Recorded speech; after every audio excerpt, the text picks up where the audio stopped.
Dad? May sasabihin sana ako eh. Ano yan? Pero wag ka sana magagalit. Ano nga?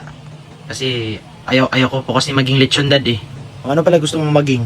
Gusto ko po kasi mag-travel, tapos yung nakasakay lang sa bus, tapos iba't ibang lugar akong dinadala. O ano nga ang gusto mo? Gusto ko lang kasi maging chicharon. Utang ina. Yan ang nga sinasabi ko eh. Pero dad, please. Huwag mo ko madad. Hindi kita anak. But dad, that's what I want. Hindi ka ba nahihiya sa pamilya natin? Yung nanay mo lechon, earning thousands.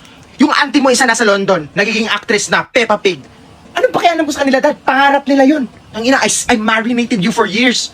And sasabihin mo na magiging chicharon ka lang? Hindi ka nasasama sa mga ate mo na barbecue na sila?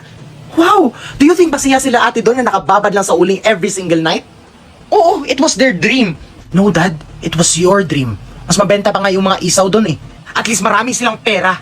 Kaya na naman siya pera, edi sana naging piggy bank ka na lang.